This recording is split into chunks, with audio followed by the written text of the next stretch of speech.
we'll kick off. And now, as I say, I just when we were not in the total lockdown, I went to his house one day, and he was he'd been to the loo, you see. So as I walked past, I sort of made it clear that I was in the house, but then I sneaked back and held onto the door handle. So as he was busy trying to open the door, it wouldn't open for me, for a couple of minutes, So that's what I'll do to him. Okay. Right. That was a good one, yeah. Yes, yeah. Anyway, good evening, everybody, and welcome to this evening's guest, which obviously Gemma and Alan, better known as the Lomond Ceilidh Band. Hello. Yeah, and Alan, first of all, the Lomond Ceilidh Band, they've been going quite a while, haven't they? Yeah, I started the band when I was 14 years old. Wow. So that was in 1990. Yep. And it started off just as a concert party that went out, playing at old folks' homes and sort of nursing homes and different things. So the lineup then was myself and fiddle player Ewan Stark. He was also 14 at that point. And then there was a keyboard player called Vicky Garland from Falkland, and Vicky played with us up until she left to go to university. She left school and stuff, and then the lineup changed and stuff. But it's changed over the years, but it's been going since then. So I'm going to say, I think the first time I met you would have been at Dunn's Accordion and Fiddle Club, and it would have been in the days when it met at the British Legion. Yeah, that's good, wasn't it? It was, yeah. But I always remember your joke about the fellow that was walking down the street and he met this guy that kept losing. Somebody had lost an arm, took him to the doctor. Somebody had lost a leg, took him to the doctors, and patched him up. And then can you remember the punchline? Oh, I've not told that joke for years. That's probably the last time I told it. So. Sorry, carry on. I'm sure you remember. I actually can't remember that joke at all. But It was. That one's gone. But I do have a similar one. All right. You could tell us. Well, it was just that eventually the guy's walking down the street and he meets a fellow that's not got a head. His head is completely lost. So you take him to the doctors, and a couple of weeks later you meet the doctor, and and you say, "Oh, how's this fella getting on?" Because everybody else had been fine, patched up, and he said, "Oh, yeah, I got a turnip." Now do you remember the joke? Yeah, it's coming back today. Yeah. And when you said, and then he said, "Oh, so how's he doing?" "Oh, yeah, he's got a turnip fella, and now he's a drummer."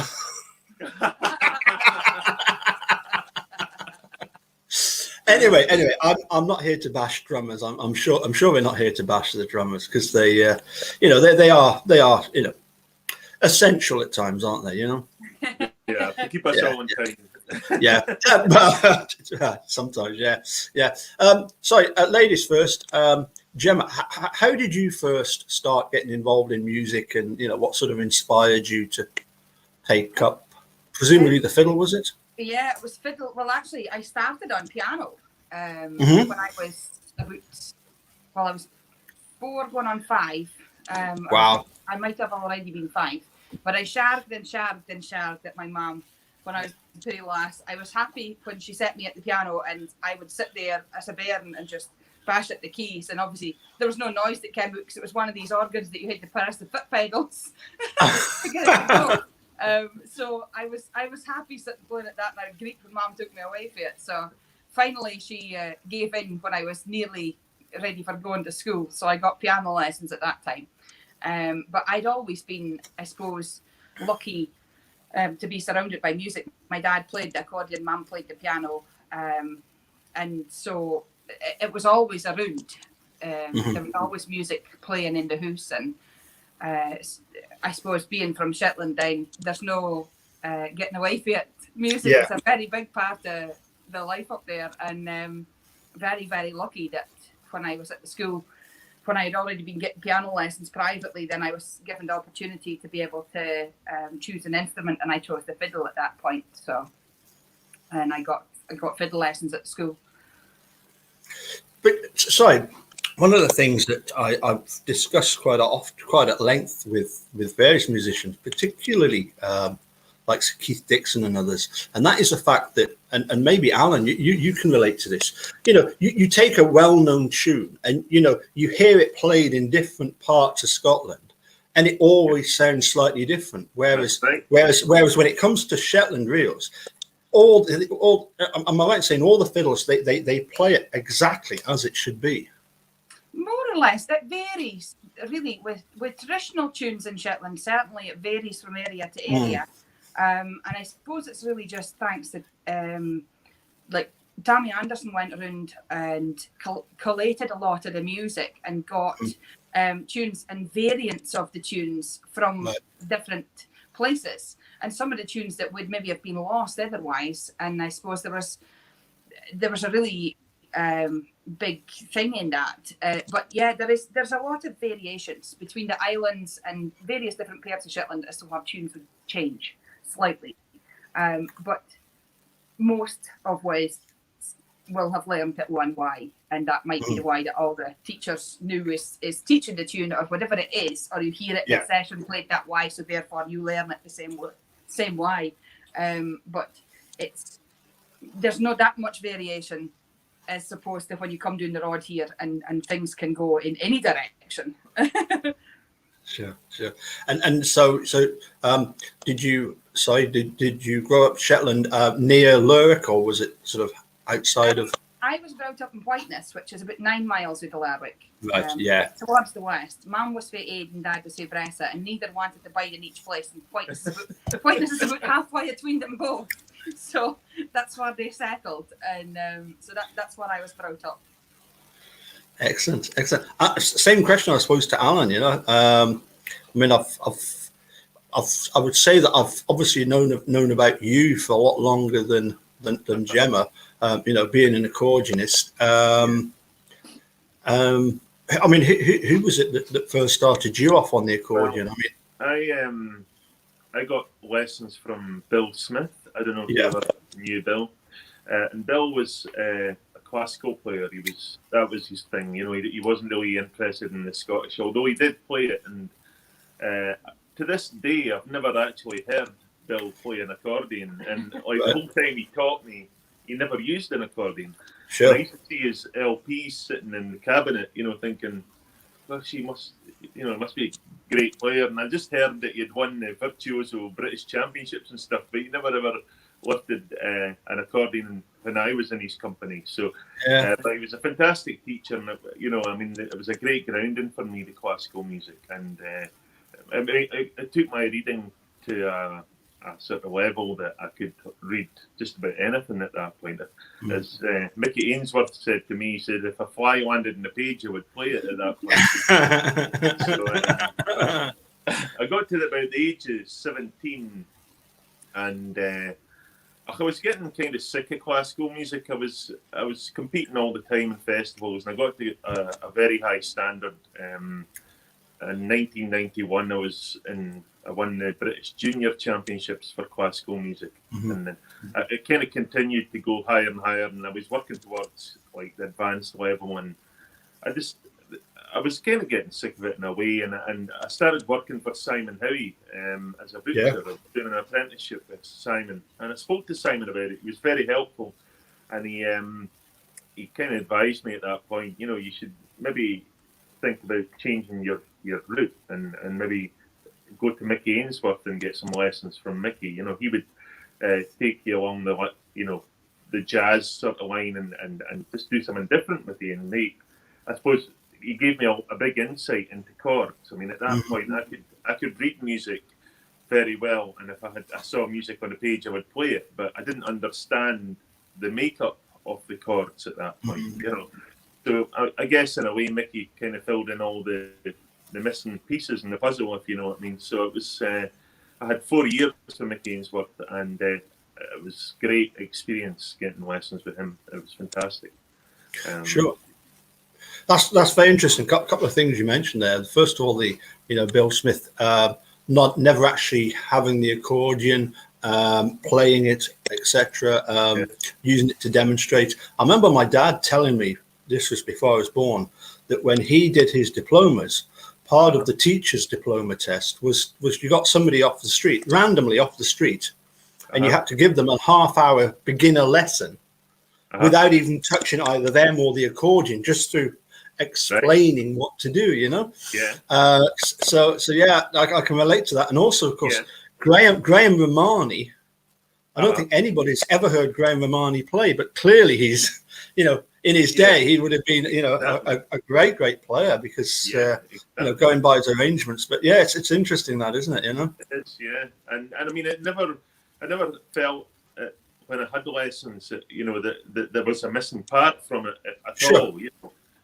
He was always able to explain it in a way that I understood, and if he needed to show me anything, he would show me on my accordion. He would just put his hand over and play what was needed, you know. So that was it. So going back to Gemma now, then. So obviously you know, you're building up, doing as you say, piano first, then the fiddle, and I presume you were playing in groups. Yeah, in Shetland. I suppose because I was taught to begin with at the school on the fiddle by Trevor Hunter, then he had a fiddle group along with Bernadette Porter, and that was called New Tradition. And so we had a fiddle group with them which ranged for the ages of 7, 8 to about maybe 16, 17, 18. And so there was quite a lot of us, and we went on a few trips with the music as well. We went to various different parts. We came down to Edinburgh, we were in Orkney, and there was a few other things. We came down to Aberdeen and did the International Youth Festival there, and did loads of things. It was really good, and I suppose that you did harmonies and lots of things early on, because obviously we didn't always all play the tune. There was arrangements and things to kind of get your head around, but we never ever used any music. You'll see that a lot in Shetland. There's not always a lot of music stands out and about. Once you've learned the tunes, then that's it. You have to internalise them and memorise them, and then that was it. I suppose we all had these white T-shirts that had the pretty logo on them, and we had to try and keep them clean. A white T-shirt in a bairn is a really dangerous thing. But we managed to keep them. One thing that did strike me then was you know, Alan growing up basically in the you know, the sort of accordion scene, which you mentioned, you know, the British Championships. There's, you know, there's quite a lot of serious competition. I know you have the Shetland Festival and various festivals. Are there competitive festivals up in Shetland that you can go and enter? For the fiddle, there is the Shetland Young Fiddler of the Year competition. It's the kind of be all and end all when you're learning the fiddle in Shetland. That is the competition for doing the fiddle. So I started doing that my first year when I was playing, and you start off with one tune in the junior section, and then when you go to intermediate section it's 2 tunes, and when you go to the senior section it's 3 tunes. And if you win the senior section, then you come back and you play a set in the finale, like the concert with the final 6 competitors. You do a set as the previous year's winner, and that's it. You don't get to enter again. That's you paid your day. Well, you retired. You retired off, are you? Basically. And I suppose I don't know. There's maybe somebody that's beat me. Well, I say beat me. It's not a competition in that sense. But I was 13 just in a couple of months when I won that competition. I kind of got put in. Once you won the section below, you had to move up.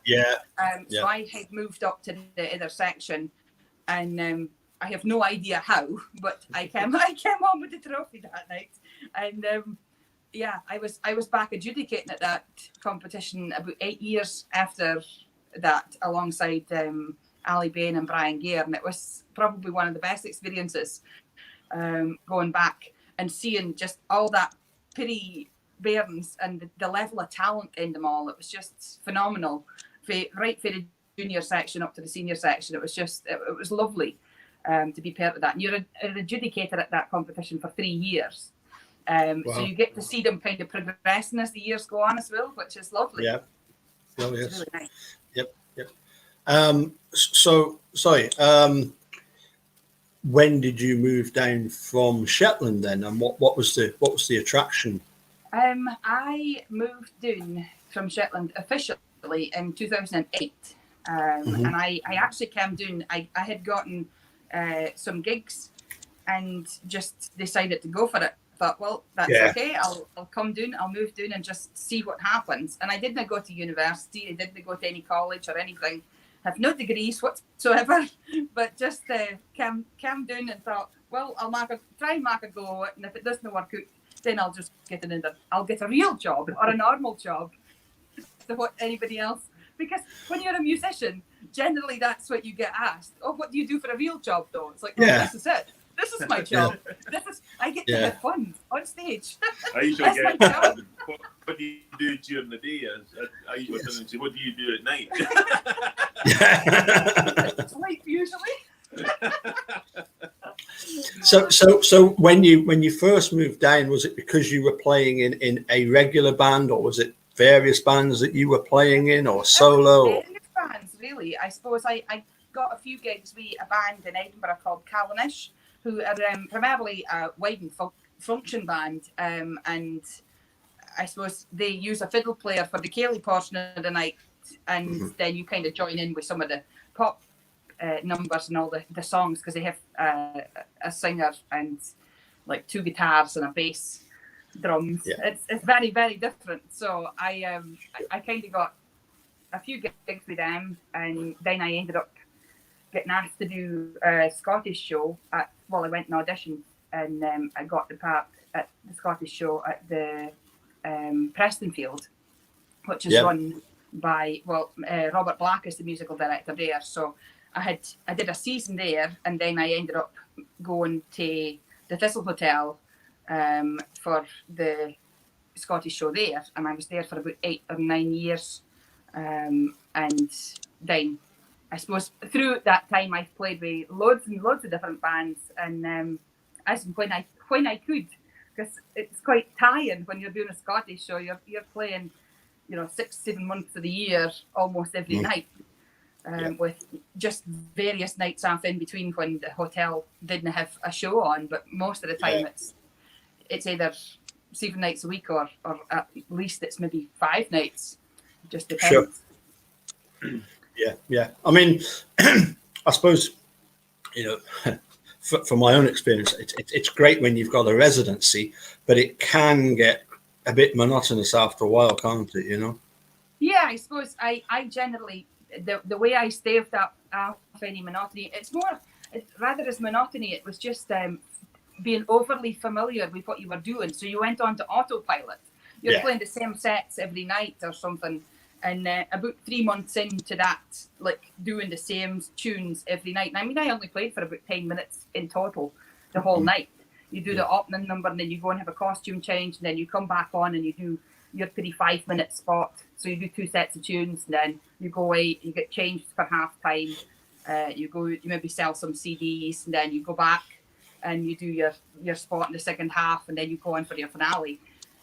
So the why, like, I suppose the audiences kind of melted into one after a while, and you were playing the same tunes, and you would feel like you'd start getting stale on them. So I'd be like, right, guys, and then I'd have to hand an arrangement to the rest of the backing band for anything else. And I'd say, right, okay, I'm going to change my tunes. Let me know when you're comfortable with them, and then we'll swap over to them, and then we would just do a different set entirely. And if it didn't work, then we would go back to the one we had been doing. But it was really just to be able to keep it fresh. But there was other folk in the show that did exactly the same thing every night, and I have no idea. My hat's off to them. Like I couldn't possibly do that. I got kind of tuned out of the same ones after a while. Yeah. Sure. Alan, how did so having started off the Lomond Ceilidh band as a young 14-year-old, I think you were saying that you won the junior championship in about 1990. Yeah, it was that 1991, I won the British Junior Championships. So Yeah. from that point onwards, I felt, I guess the band had started then with the Scottish music. So it's the two styles are completely different. You know, the classical and the Scottish music, as you know yourself. And the thing is, I think the last adjudication I got at the British Championships was I played a 6/8 piece of Bach, like a Scottish jig, you know. So I thought at that point it was time to give up the classical stuff. So I thought, well, you know, I want to go where my heart's taken me, because my heart was with the Scottish and other types of music too. You know, I love jazz, I love continental. Gemma's given me a big introduction into country music and Western swing as well. So it's, you know, you're always learning, you know. And I guess as I kind of progressed with the band and the lineup changed, it formed more like a Ceilidh band. You know, we got a drummer, and there was the keyboard player had to move on. She went to university, so I got the MIDI into the accordion. Yeah. Ian Forrest did that for me, and I kind of, from that point onwards, I was using my MIDI all the time. I didn't have a piano player really, and we got another accordion player in too. So it became a band that was getting booked all the time to play at dances, weddings, birthday parties, you name it. You know, we were doing all of that, so it was good fun. Yeah, and when did you first, because if you were competing, for example, I mean, I actually competed in the junior championship for the British back in, I was like 10 years earlier. I was like 1982 when I was in the southwest of England, and I ended up doing the competition at Portsmouth, and I managed to come 16th out of 18, so I was pretty chuffed at that, you know. I mean, it's the UK Championships. It's amazing, really. You know, if you get a place at all, you're I guess you're doing well, you know, because I mean, you're talking the whole of Britain, but and there's qualifying stages as well. You know, you can go through. So, your local area. I used to have to go to Perth and do it for the qualifying. You know? Yeah. And there was a lot of times I didn't get through the qualifiers, but you know, I would say from the age of 15, well, maybe 14 to 17, I managed to get through every year. I went to Scarborough and Blackpool. That was the two places it was at that point, you know. So it was 14, 15 and 16. That was the years, you know, where I had the British Championships down there, and it's a very nerve-wracking experience, you know. You're I guess and I can always remember at night they had a big ceilidh on the Saturday night, and it was Gary Blair that always played. And it was brilliant, you know. I mean, they would make the announcements at all who got first, second, and third, and whatever, and the place erupted, you know. When they announced the winners, you know, you're talking like 800 people or something. It was like being the Clickerman or something, you know. I'm going to say when it was Blackpool, was it the Norbreck Castle? Was that one of the venues they used? It was.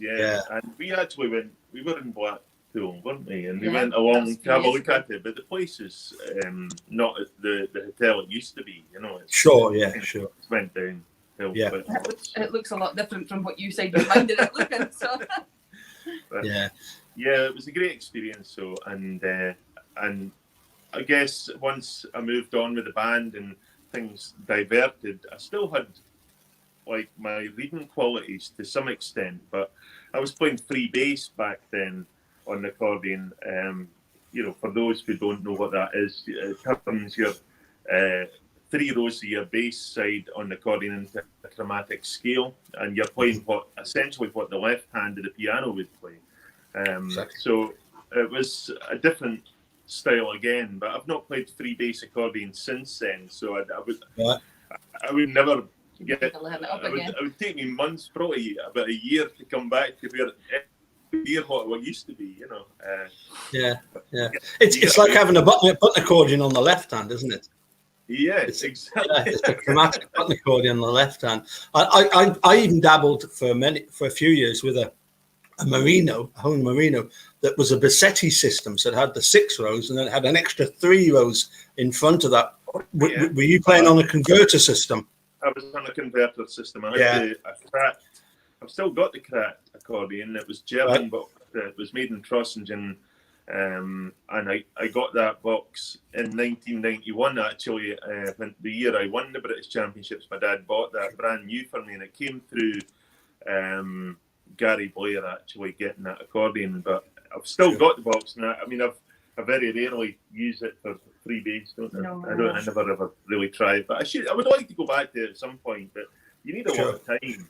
You need time to do that. Yeah, I was going to say that for me, I remember competing back in 1982 and absolutely detesting the test piece. You had to do a test piece and an own choice. And my test piece was this Andantino by Cozzole. And it was the most boring, dire piece of music you've ever come across, And it was an arrangement, it wasn't even written for the accordion, and I think, I bet you none of the 18 people in the junior section would have said, "Oh yeah, I really liked that tune," I guess that's the thing with that music. You either love it or you hate it, and I mean, it's one of these things. A lot of the music is lovely, and other pieces are just a technical exercise. Really, that's all it is, and there's no melody there at all. And I guess that's where I was losing interest of it. I was kind of heavily into playing Beethoven, Mozart, Bach. I was playing all that stuff, which is great, and there's a place for it. But I just didn't see myself going anywhere with it. It was, I'd got myself to, unless you're going to go and be a world champion and travel the world doing concerts, there's not really much you can do with it otherwise, other than... it's not like somebody's going to book you an accordion fiddle club to play all of that stuff. Unfortunately, no. That's absolutely right. They might do, but I suppose they're going to rely on the majority of your repertoire being the sort of exactly. Stuff, and I remember Perth Festival when Bill Wilkie brought some amazing players over the festival, and I remember he brought the Russian guy. Oleg Sharov, guy. An amazing.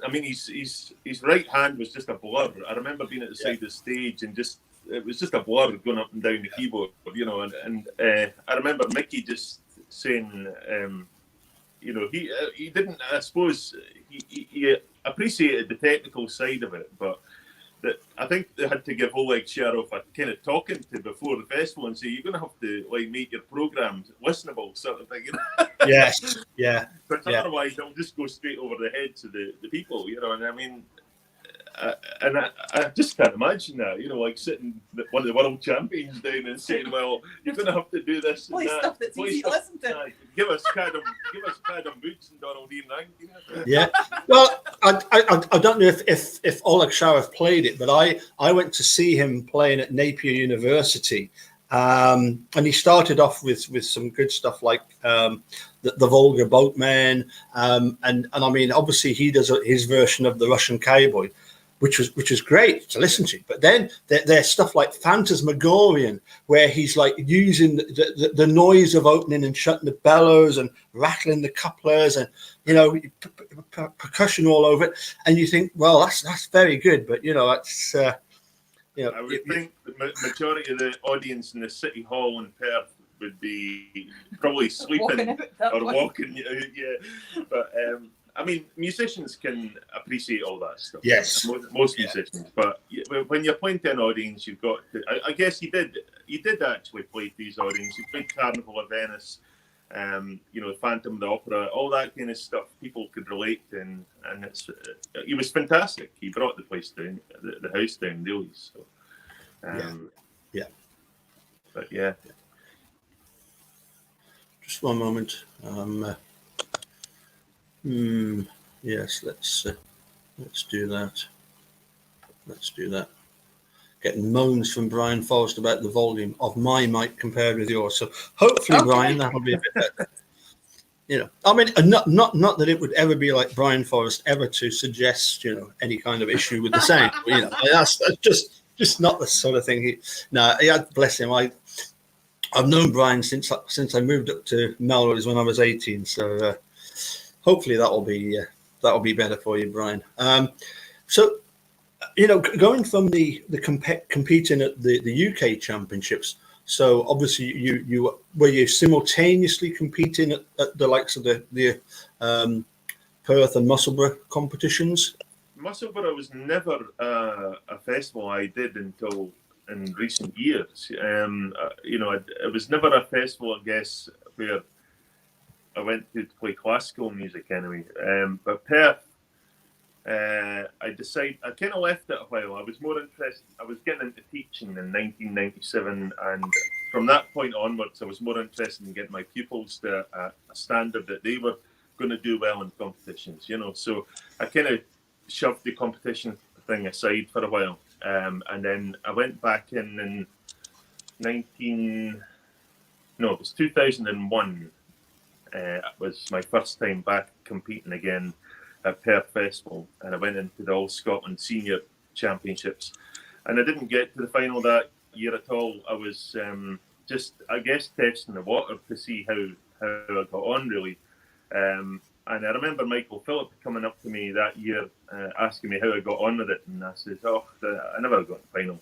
He says, "You're meant to come and see me." He says, "Come and." He says, "Give me 50 quid." He says, "and I'll show you how to win the Scottish Championships." So I was thinking, "Oh gosh, well, okay, well I'll see what happens for next year." So I thought I put another set together, and I didn't go and see Michael. I actually went and saw John Crawford, and John was a lovely guy who just totally unassuming. He was very underrated player, John Crawford. Brilliant at what he did in the pipe world, in the pipe idiom, really. But he knew his stuff, like for competitions as well, and was many a year he was an adjudicator at the competition. So I thought, well, I'll go and see somebody that adjudicates at the festivals at that point, see if he can give me some pointers. And I was very lucky in that year, after that, 2002, to win the Scottish Championships. And it was John Carmichael that was judging. I played Wattie Geddes, Rita Duncan, and Donald Stewart Piper. And I remember just being absolutely astounded that I got to the final, never mind win it. I was just like, when my name came out as the winner, I was just jumping all over the place. I couldn't believe it. It's just one of these situations where you never feel like you've done well enough. You've made a mistake or you've done something wrong. But I guess it was good enough for John Carmichael, so that was good enough for me.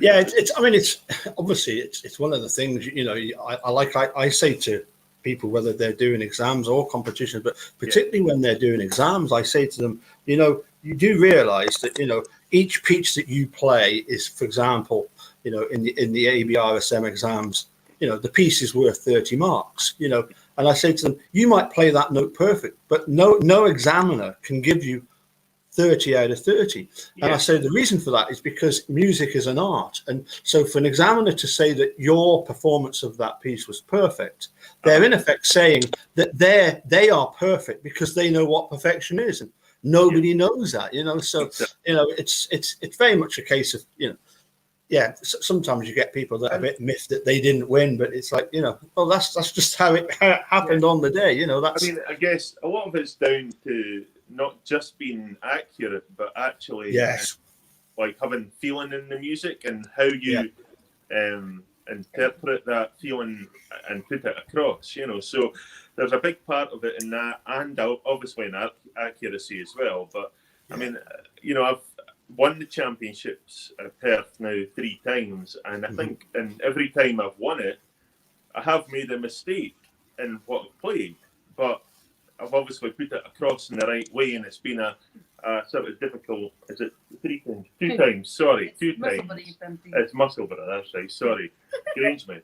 It's Grangemouth now. It moves about that competition all the time. Sorry, it's Perth Festival I've won twice, and Grangemouth I've won 3 times. So, but yeah, it's just I guess it's not all about playing it note perfect. If you can play it note perfect, great, But it's it's what you can put. What the content is the most important thing, I think. Yeah. So we will get back to Gemma in a moment, but just one other question about how the if you like the repertoire for the March Strathspey. How do you feel that sort of changed over the years from when you first started competing? Has there been quite a bit of a change? As I said, I was a kind of late starter with the Scottish side of things, with doing the competing. But from what I can see, like, you know, and having spoken to other people who competed back even in the 80s and the 90s, the tunes have went way more difficult. You know, I mean, like an acceptable tune, like for a match, would have been, like, way back in the 90s, would have possibly been something like Love It Scouts, for instance. Yeah. In the seniors, you know, or Chica Fife's Welcome to D-Side, or you know, these tunes. And I mean, these still are acceptable. I wouldn't, maybe not Love It Scouts, but, you know, it's went to a point now where it's just, see how many notes you can fit in a bar. Yeah. You know, technical levels went very high on it. I'll be perfectly honest, I'm not a big fan of that at all. I like a tune that's got a nice melody.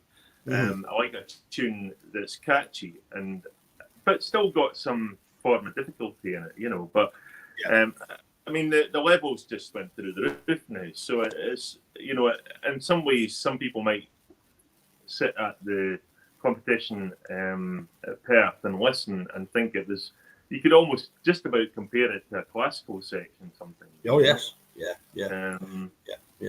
But Alan, have we not got? I mean, you've just mentioned, for example, there, you know, the Duke of Fife's Welcome to D-Side, and obviously there's Scott Skinner's Compliments to Dr. MacDonald, and it was Scott Skinner that actually introduced this sort of virtuosic playing in the fiddle era, which then, you know, eventually the accordionists caught up, and I suppose Peter Farnan was one of the main instigators of that, wasn't he, with stuff like Rita Duncan? Yeah, I mean, most of Peter Farnan's tunes are still getting used, and I mean, even Scott Skinner, I mean, tunes like King Robert the Bruce, I mean, that is a real technical exercise. That, you know, you can play that through without one mistake in it, you're doing pretty well. Like, you know, that's a really difficult tune. So, I mean, and these were written over 100 years ago or whatever, you know, like Scott Skinner music. So it's really interesting, I guess. And I suppose what interests me is even like what tunes are picked for the fiddle competition. You know, there's tunes there that an accordionist just wouldn't bother with, you know, and vice versa as well.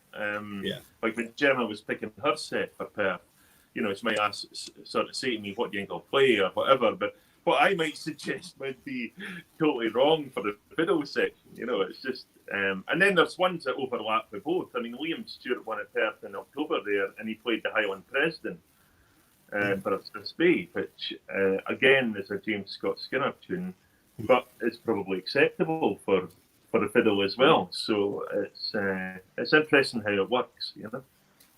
Yeah. But as I say, I think you probably then would agree with me that, you know, we can blame the fiddlers, can't we? Exactly.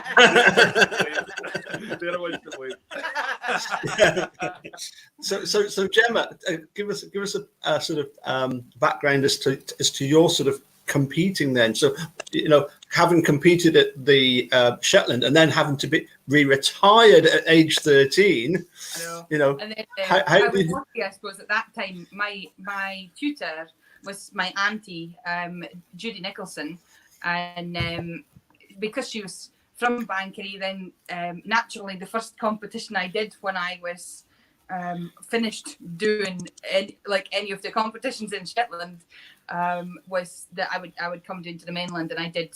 I competed at Bankery Festival, and then I managed to come home with a trophy for that one in the junior section, and then I came down to Musselburgh and did the same there, and so it kind of get on, and the only I suppose the goal at that point was to get to Glenfiddich, because at that point Glenfiddich was still like at its peak of like that was the kind of be all and end all, is get to Glenfiddich, see if I can get an invite.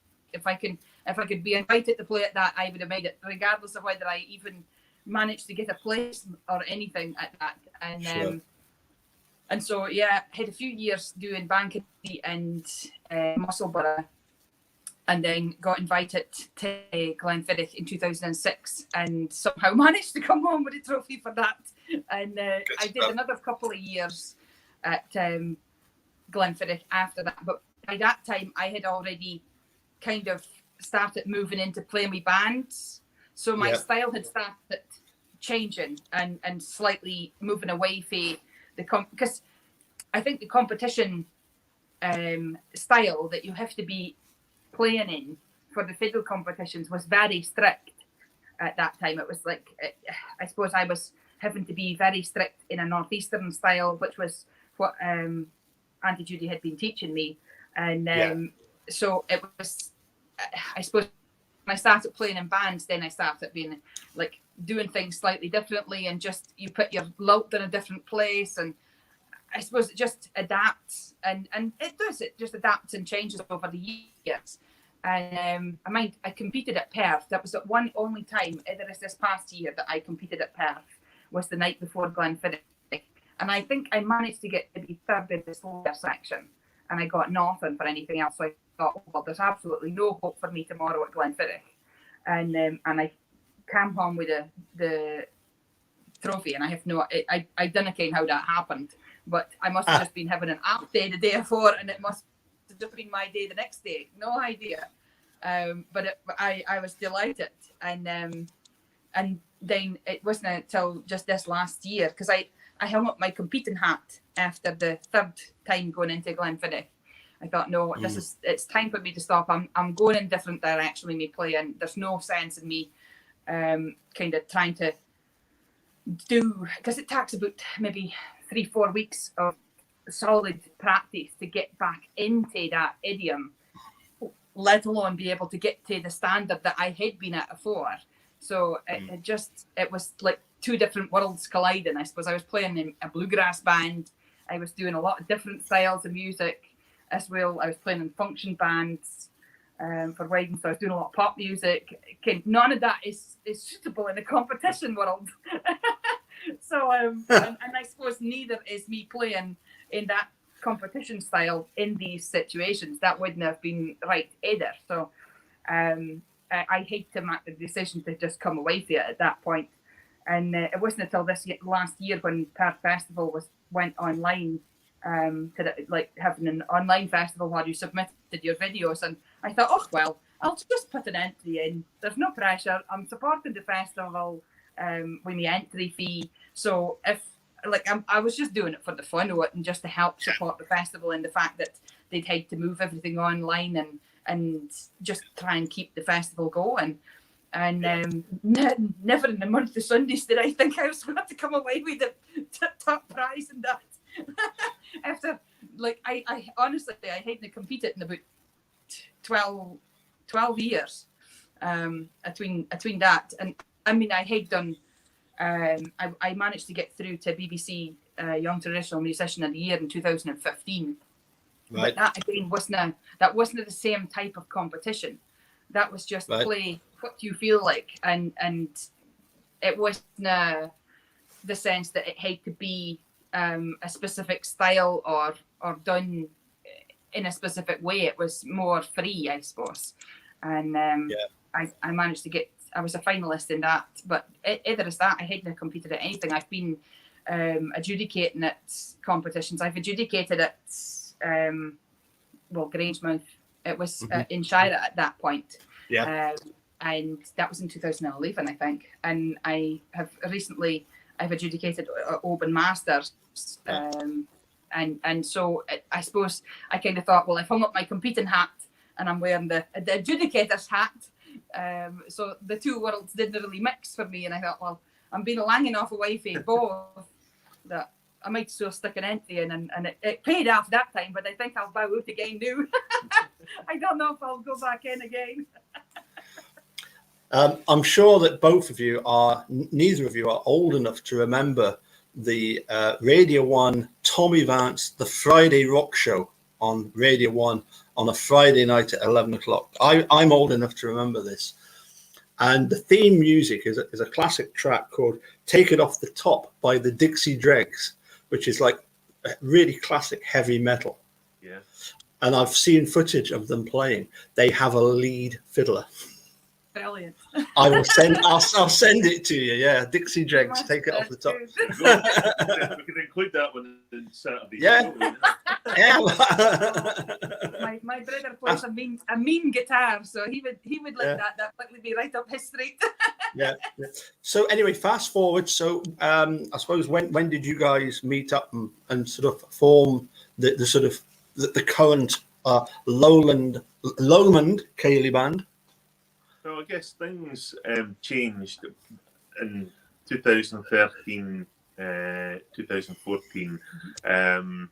Gemma and I Gemma joined the band in 2014, but I was kind of looking for a fiddle player at that point. Ewan Stark was no longer in the band, and it was just Callum Wallace on drums and myself, and I'd brought in Leslie Thompson on fiddle at that point.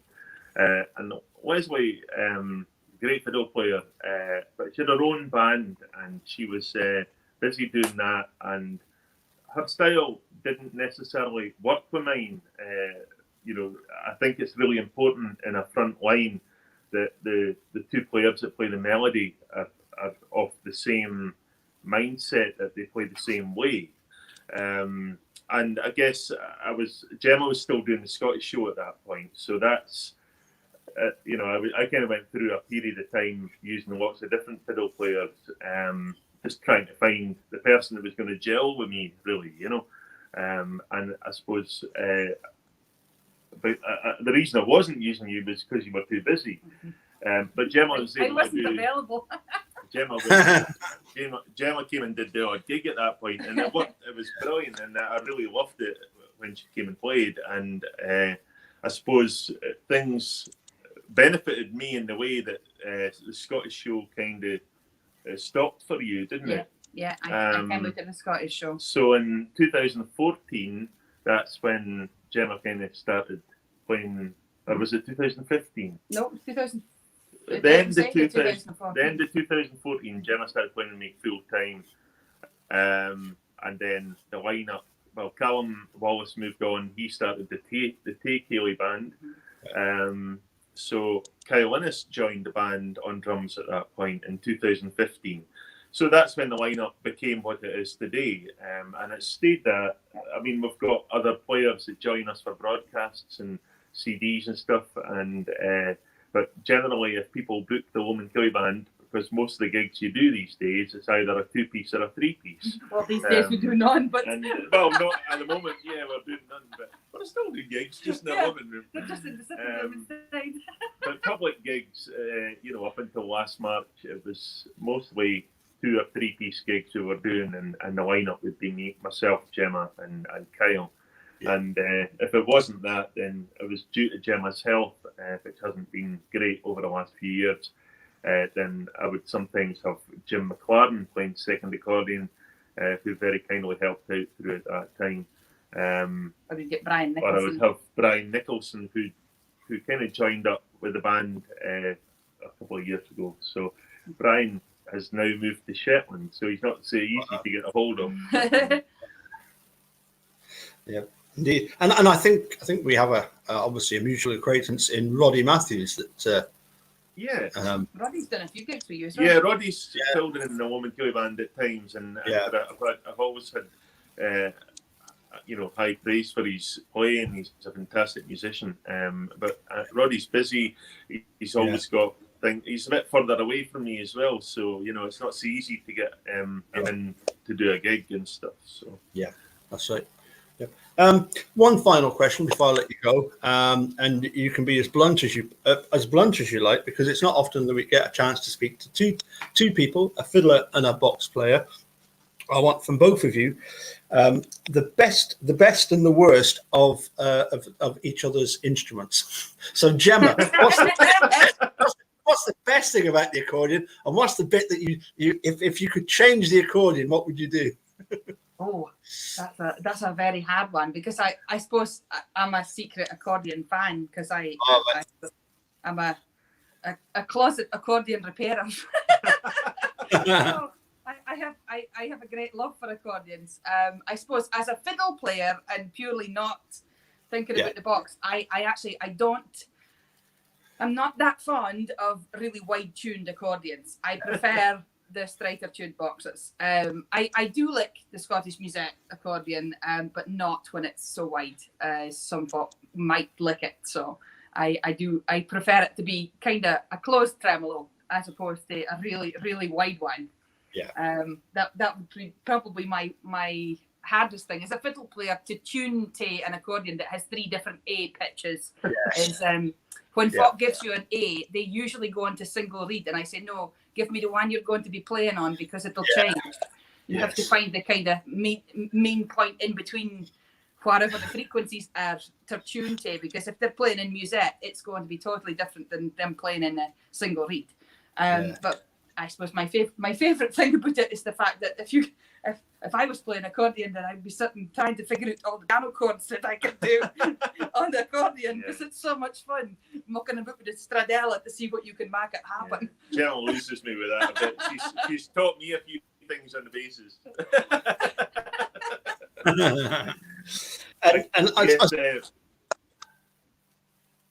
Sorry, on you go. No. I was sorry. I think we're getting 1 or 2 bits of sound issue. Sorry, Alan. Carry on. Well, I guess from my point of view with the fiddle, it's the worst thing is probably with the fiddle. You know, it's not. But like the key instruments like piano and accordion, you hit the note and you get that particular note out. You know, you hit a C as a C, it comes out. Well, most of the time anyway. With the fiddle, you know, people learning and you know, going through what everybody has to go through to become a professional player, or whatever standard of player you do become eventually. There's a lot of sort of scraping and playing out the tune goes on, you know. So that's just me. and that's not. I'm not talking about you here. I'm talking about and I'm not going to mention any names or anything like that. But my daughter's learning fiddle at the moment, and I'm experiencing that for the first time, I suppose. So, but she's doing really well, and I'm really proud of her. But that's probably the worst thing that I would say about a fiddle. Is that the tuning can be changeable, I suppose. Yeah. So it takes a while for players to get up to that point of hitting the note bang on or whatever. Yeah.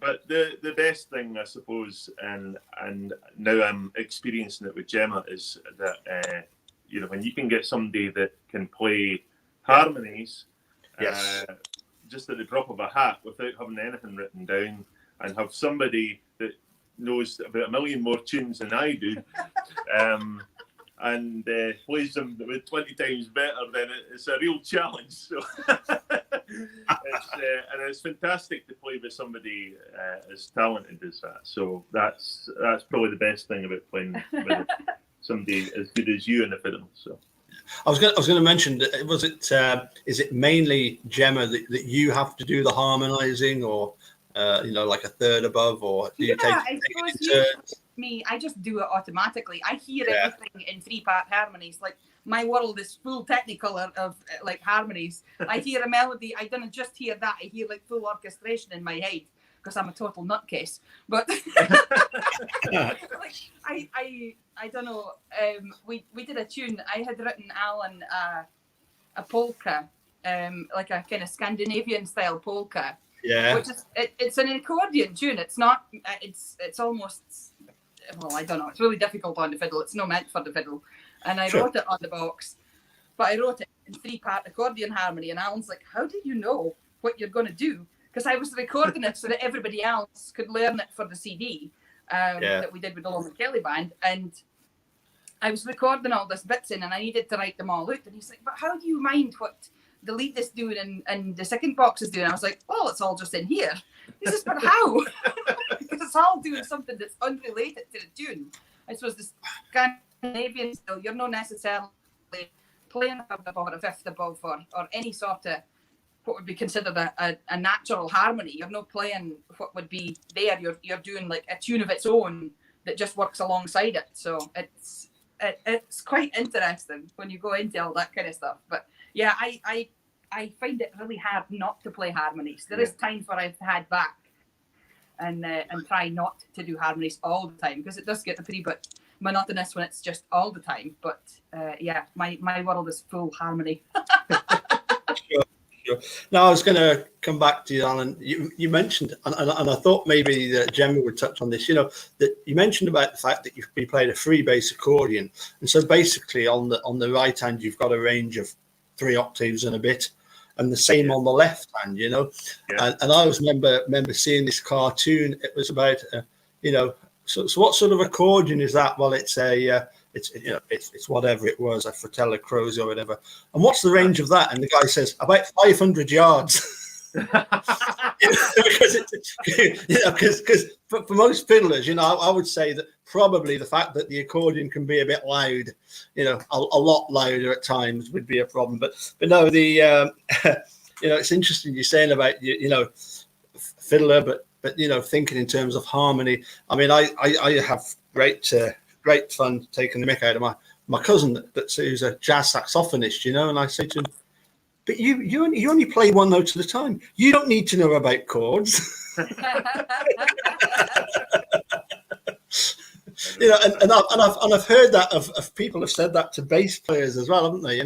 What do you want to know what chord it is for? It's not as if you're going to play a chord, Well, you get some bass players that do as well. They do like full kind of pizzicato chords and things. It's amazing. Yeah. Music is kind of one of these endless things. You can do anything with. Yeah. Listen, it's been great having you on to have a chat, and I've put the link to the Lomond Ceilidh Band website, so please do go and subscribe and give them all a thumbs up, because I'm sure Alan and Gemma will appreciate that as much as I've appreciated having you come and join us. Thank you very much, and thanks for making the time, because it's great fun having these chats. Okay, hope you enjoyed it. Thank you.